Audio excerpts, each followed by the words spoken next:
Hola a todo el mundo y os doy la bienvenida a Dani Cultura.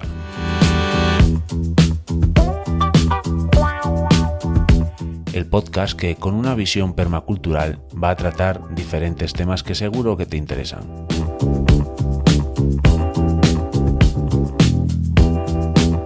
El proyecto nace en un canal del YouTube del mismo nombre al cual te invito a que te suscribas. Formo parte de una red de podcast, Podcastidae. Échale una ojeada, seguro que hay algo que te interesa. Espero que os encontréis muy a gusto y vamos allá.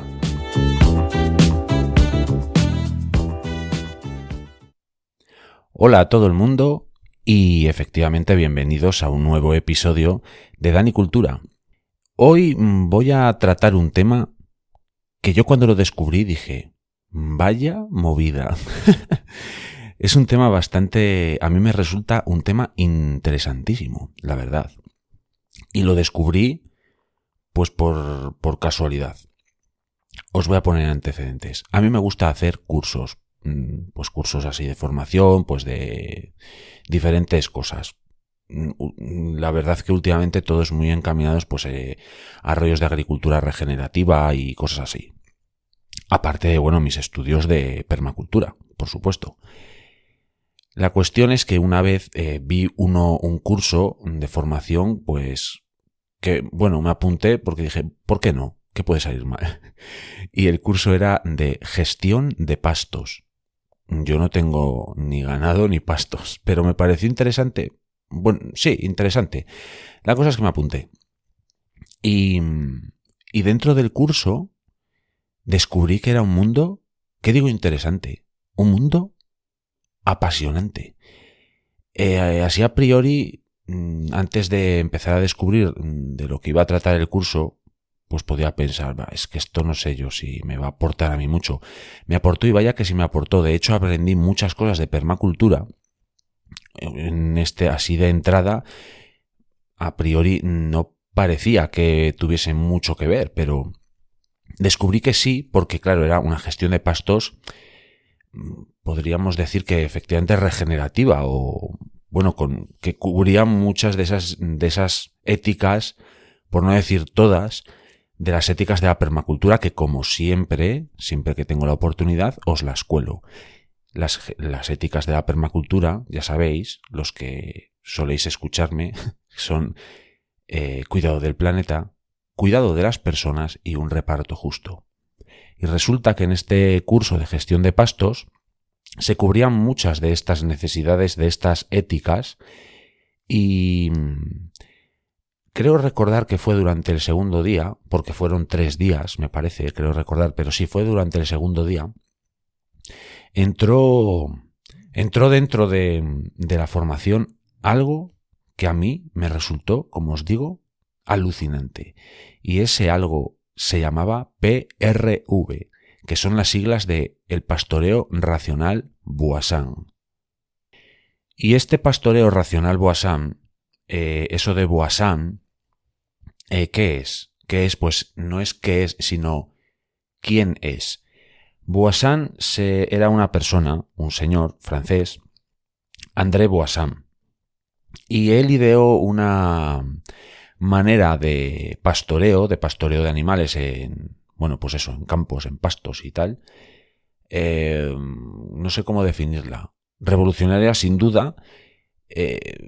Podríamos decir que compleja, aunque más que compleja vamos a decir que es trabajosa.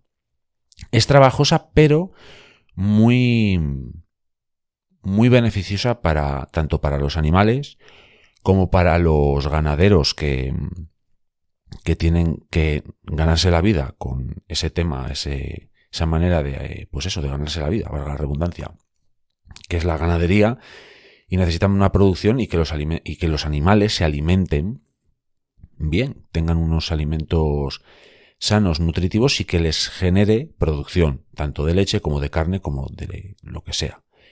Y esta manera de pastorear a los animales cubría y cubre estas necesidades. Pero de momento, para empezar el episodio, vamos a centrarnos en la figura de André Boissin, que yo hasta ahora lo único que sabía de él era que pues había ideado esta manera de pastoreo, pero indagando un poco sobre su figura, pues he descubierto que es un tío muy, pero que muy interesante. Nuestro protagonista de hoy, André Voisin, nació el 7 de enero de 1903 en Dieppe, Francia. No sé si se pronuncia Dieppe, no hablo francés, pero en Francia. Eso está en la Alta Normandía, muy al norte de Francia. Y murió a los 61 años de un infarto de manera repentina el 21 de diciembre de 1964 en La Habana, Cuba, donde estaba impartiendo pues unos cursos pues precisamente acerca de su pastoreo. Porque claro, este pastoreo le interesó a mucha gente y le interesa a mucha gente. La cosa es que, como os digo, nació ahí en la Alta Normandía. Y si os dais cuenta por cuándo nació, no le tocó vivir una época fácil de la historia, precisamente. Sus padres eran agricultores y disponían de tierras, eran terratenientes. Entiendo que esto marcó un poco esa personalidad, la personalidad de André Voisin, dado que estaba relacionado, pues eso, su familia con el tema del campo y demás. Pero es verdad que aún falta por llegar, todavía falta mucho camino para llegar a el Voisin creador del PRV.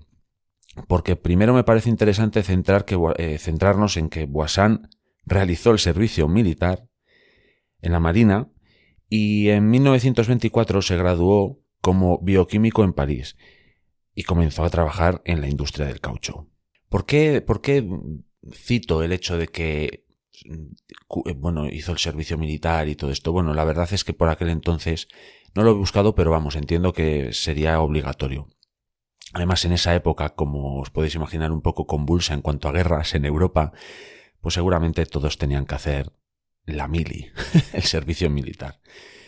Pero como os digo, Voisin se graduó como bioquímico y empezó a trabajar en la industria del caucho. En fin, Voisin era un hombre inquieto y en 1936 asistió a la Universidad de Heidelberg en Alemania para mejorar su alemán. Una época bastante interesante también para visitar Alemania.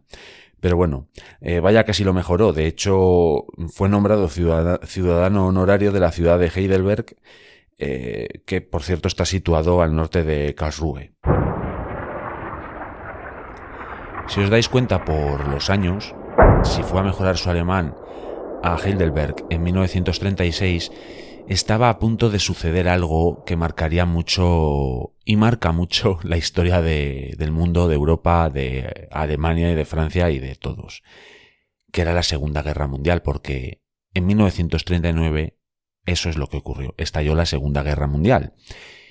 Y esto nos remite un poco al Voisin militar. Llegó a teniente, solo os adelanto eso, pero bueno, vamos a ir avanzando en la historia.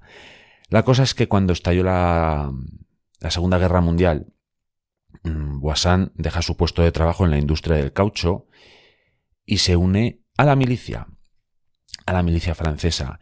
Estuvo en 2 batallas navales y en la segunda fue herido gravemente. Sin embargo, se recuperó y volvió a los combates. Pero los nazis ocuparon Francia y Voisin tuvo que salir por patas de Francia rumbo a Inglaterra. O más bien que por patas, a remo, porque lo hizo en un pequeño bote con otros hombres y tardó varios días en atravesar el Canal de la Mancha desde Cherburgo, que como curiosidad fue, me pareció ver que fue el último puerto en el que el Titanic hizo escala antes de ya iniciar su trayecto definitivo hacia Nueva York, que no llegó a completar. Pero como vemos hasta el momento, Voisin podríamos decir que era una persona bastante tenaz y no se quedaría tranquilo en Inglaterra comiendo fish and chips y bebiendo pintas. No. La cosa es que regresó a Francia, a la Francia ocupada, un momento también complicado para estar por allí, y regresó con, digamos, entre comillas, la excusa de administrar las tierras de sus padres, porque os recuerdo que eran terratenientes. Tenían 130 hectáreas. ¿Quedarse tranquilo gestionando las tierras? Eso no iba con el protagonista de nuestra historia, no. Porque en 1941 se unió a la resistencia. Y a la resistencia contra los nazis en Francia. Boissin mola.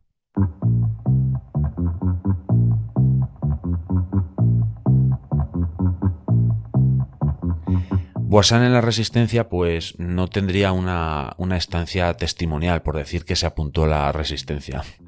Entre otras cosas, gestionó la entrega de alimentos de manera secreta que producía en sus tierras.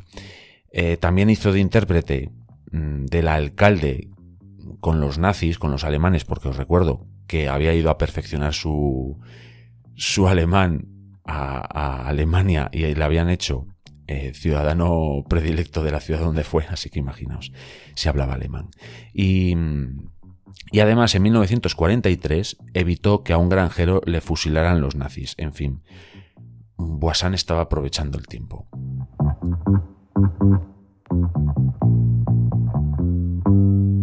Cuando en 1944 se liberó París, a Boissin, que como os digo era teniente, le asignaron varias misiones y volvió a ser herido en la batalla de los Vosgos.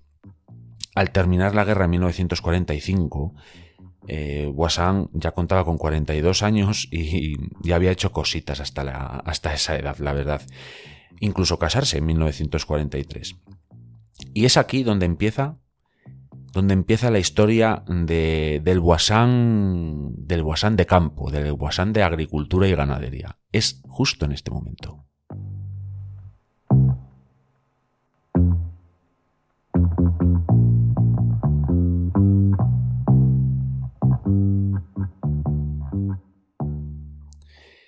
En 1945, Boissin regresa a Gruchet, que es donde tenía las tierras su familia.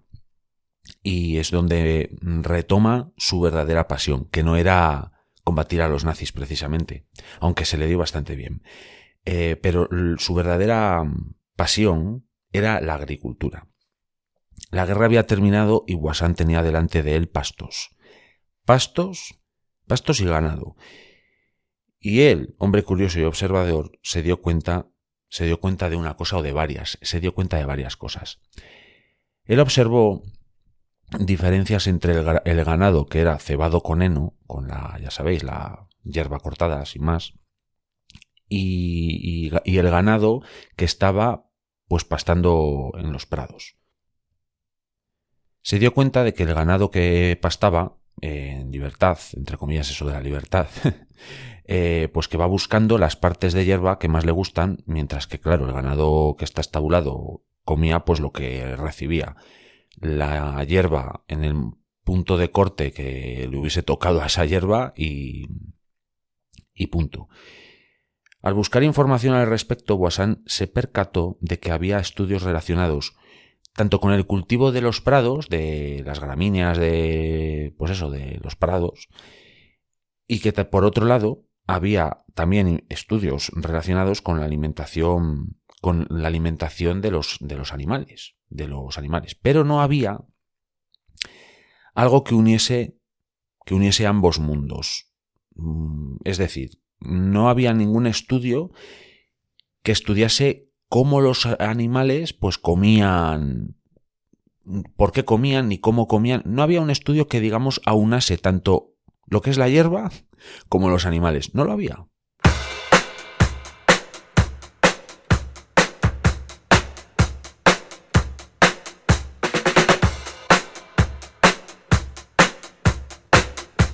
Pero ahí estaba André Boissin para arrojar luz sobre todo ello. Y él rápidamente se dio cuenta de que la clave de todo era el tiempo. Y es que daba igual la cantidad de animales que hubiese por hectárea. El tiempo era la clave. Y la clave precisamente era el tiempo que esos animales estuviesen pastando por una determinada zona. Y aquí hago un inciso.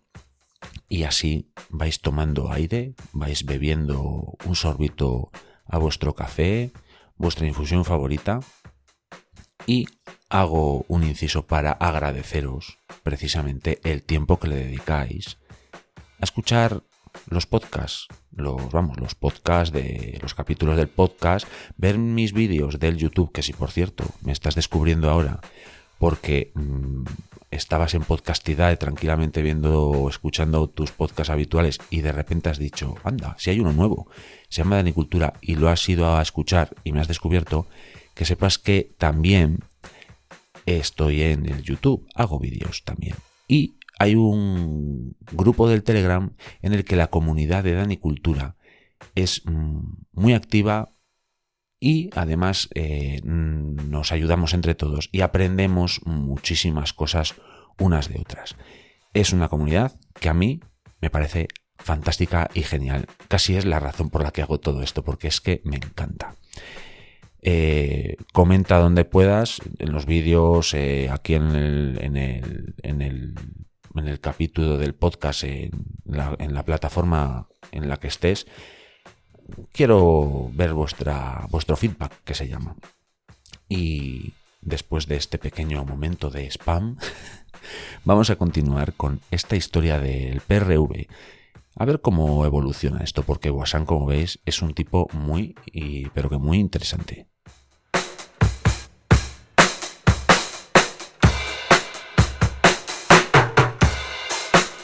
Como os digo, Boissan se dio cuenta que el tiempo era clave, el tiempo de permanencia de los animales en determinada área, esa era la clave. Y es que si los animales pastan demasiado tiempo en el mismo lugar, las plantas, pues claro, no tienen el tiempo suficiente para recuperarse de esa agresión, entre comillas, que es el diente del animal, y no alcanzan lo que se conoce como su tasa de crecimiento máxima, y por tanto no son un alimento tan nutritivo como deberían de serlo para el animal si empiezan a sobrepastorearse esas zonas. Aquí os hago otro inciso y os tengo que decir que hay unas enzimas que tienen los animales rumiantes, los herbívoros en general, en la boca, en los dientes, que favorecen el crecimiento de la hierba, de las gramíneas, cuando precisamente estas gramíneas son cortadas a diente, que se llama. Las gramíneas y los herbívoros han evolucionado juntos. Entonces, el hecho de que los animales las pasten estas hierbas, favorecen precisamente su crecimiento. Pero claro, si reciben un sobrepastoreo, da igual los enzimas que tenga en la boca el rumiante en cuestión. Al final, si hay un sobrepastoreo, va a quedar eso como un erial. La cuestión es que Boissan, al darse cuenta de la importancia de lo que estamos hablando ahora, del tiempo sobre una zona del ganado, la influencia que esto podía tener, argumentó 4 leyes que serían, por decirlo de algún modo, las cuatro piedras filosofales. Sí, vamos a decir eso. Las 4 piedras filosofales sobre las que va a descansar el pastoreo que él pergeñó. Y estas 4 leyes son: la primera, dice que antes de que la hierba que haya sido cortada a diente pueda alcanzar su máxima productividad, debe transcurrir el tiempo suficiente para que A, que acumule reservas suficientes en las raíces, y B, que alcance su punto de máximo crecimiento. Esta es la primera ley. La segunda dice que el periodo de tiempo que un rebaño puede pastar en una zona debe de ser lo suficientemente corto como para que los animales no den una segunda pasada a la hierba. La tercera ley de estas 4 que argumentó Boissan es que los animales que tengan más necesidades nutricionales deben de ser ayudados para que coman la mayor cantidad posible de hierba y de la mejor calidad. Y la última de las leyes que argumentó Voisin dice que las vacas que estén produciendo leche no deben de estar más de 3 días en la misma zona de pastos. Los rendimientos serán máximos si la vaca permanece en esa zona de pasto un solo día. Bueno, espero que os hayan quedado más o menos claras estas 4 leyes que promulgó Voisin, sobre las que os digo que descansa el PRV.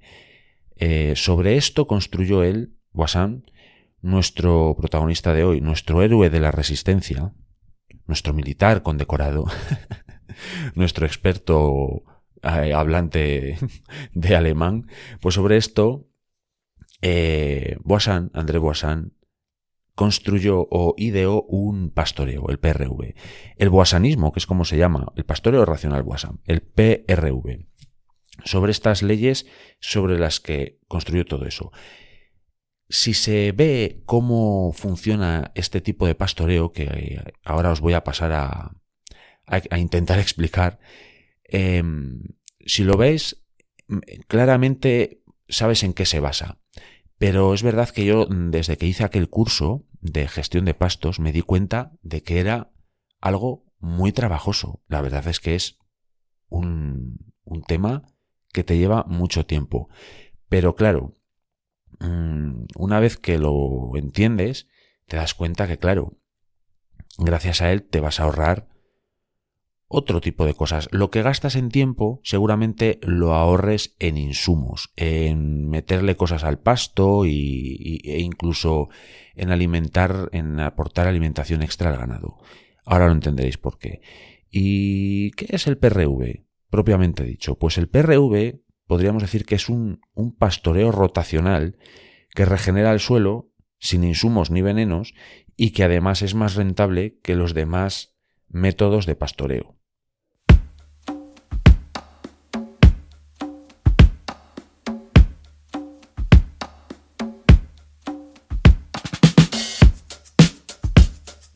¿Y cómo funciona esto del PRV? Y aquí es donde os va a explotar literalmente la cabeza. La idea es usar el pasto en el punto óptimo de reposo. ¿Cuándo sucede esto? Pues sucede cuando la planta ha completado sus reservas de la raíz, consiguiendo un rebrote pues vigoroso. Y cuando la planta tiene los nutrientes en equilibrio.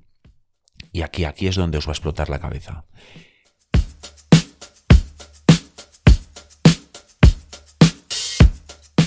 Para conseguir esto, necesitamos dividir la finca en cuestión en 60 parcelas mínimo.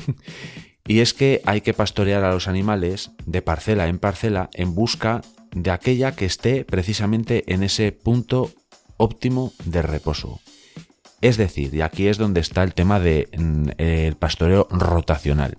Imaginaos una finca, imaginaos un campo de fútbol, por ejemplo. Pues ese campo de fútbol hay que dividirlo mínimo en 60 pequeñas parcelitas. Claro, tenéis que calcular ahí el ganado que queréis meter. Pero en ese espacio de 1 hectárea, para resumirlo en un campo de fútbol, eso hay que dividirlo en 60 microparcelas. Y hay que ir buscando la que esté precisamente en ese punto óptimo de reposo. Si conseguimos eso, obtendremos un pasto en ese punto, en ese momento, pues perfecto, con los nutrientes en su punto óptimo, con la hierba, con la cantidad de masa foliar máxima y óptima, sin que se haya degradado demasiado y sin que no haya alcanzado, pues eso, el punto óptimo.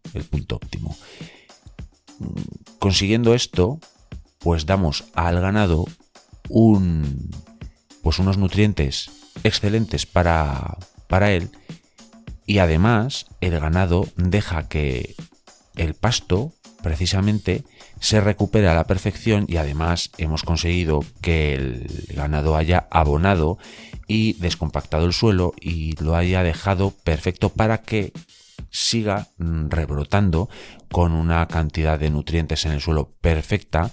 Y como veis, es una visión holística de lo que es tanto el ganado como el pasto. Por tanto, trabaja en conjunto de todo el sistema.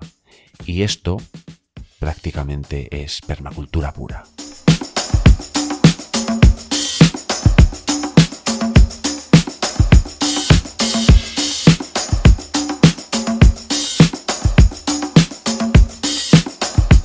Como veis, es un sistema que tiene cierta complejidad, aunque bueno, al final es buscar la parcela que tenga el pasto en el punto óptimo. Básicamente es eso.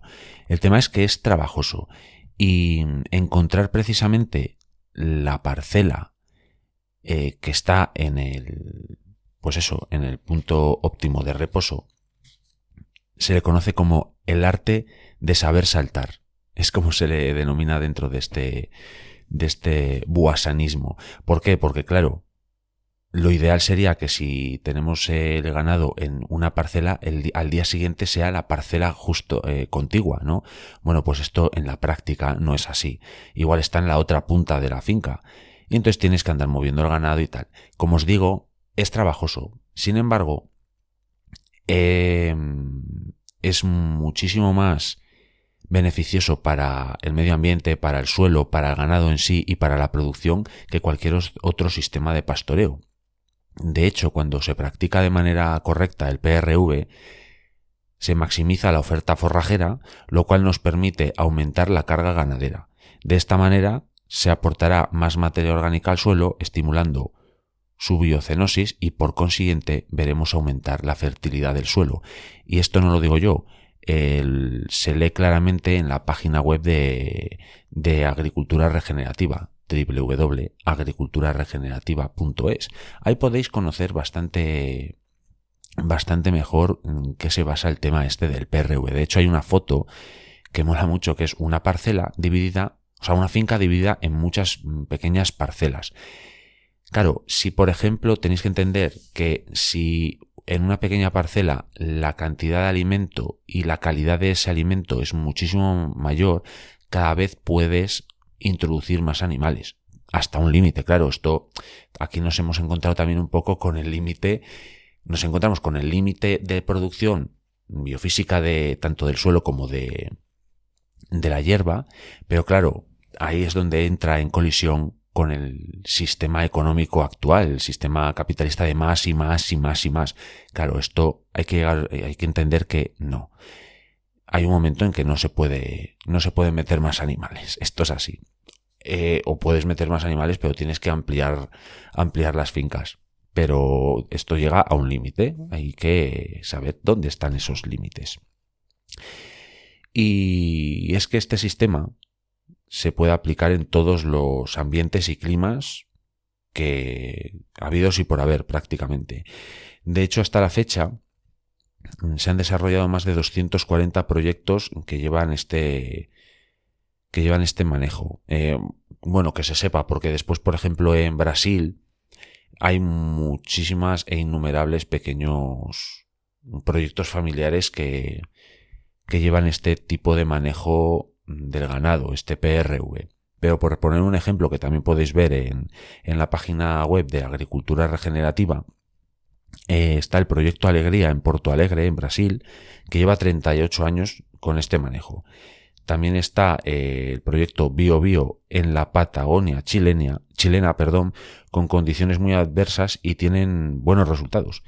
Y también está el proyecto de la Universidad de Guelph, en Canadá, que tiene 6 meses de nieve al año y aún así tienen este manejo y les va, pues bueno, les va bien.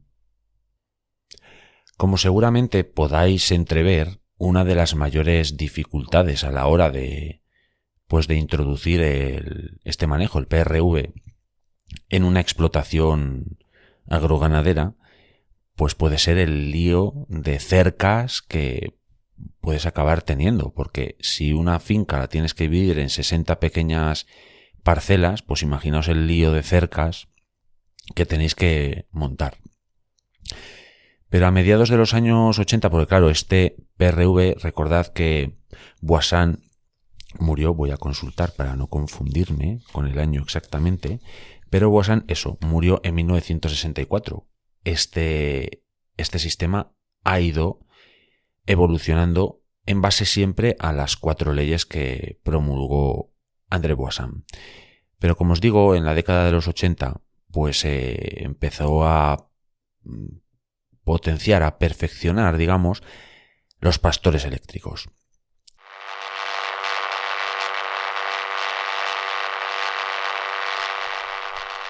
Y es que precisamente el hecho de ese perfeccionamiento de los pastores eléctricos viabilizó mucho la posibilidad de introducir el PRV en explotaciones más grandes.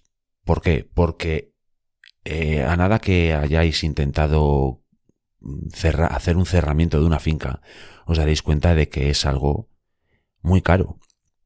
Entonces, claro, con el tema de los pastores eléctricos resuelves mucho este problema. ¿Por qué? Porque al final lo arreglas con cable de pastor y varillas de hierro. Se abarata mucho todo este tema, lo cual hace que sea posible implantar, como digo, el PRV en grandes explotaciones. Y esto empezó a llamar la atención de más y más y más y más gente. De hecho, se ha extendido por todo el mundo. Aunque si empezáis a consultar algo, cosa que yo ya he hecho, sobre todo está muy extendido en Brasil. De todas maneras, también se conoce un poco este sistema como la ganadería del siglo XXI. Porque a nada que os deis cuenta, esto es muy beneficioso tanto para la propia alimentación del ganado como para los suelos, que son un verdadero reservorio de materia orgánica que a su vez retiene agua, que a su vez retiene CO2.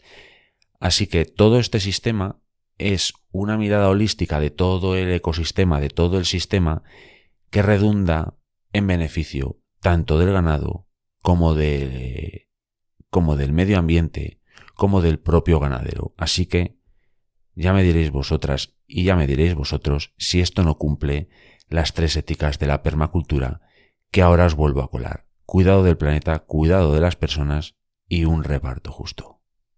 Pero no os penséis que este sistema del PRV es algo solo que se da en Brasil y en 4 sitios más. Como os digo, se ha extendido a todo el mundo y ya está en España, ¿eh? O sea, no es una cosa súper desconocida aquí.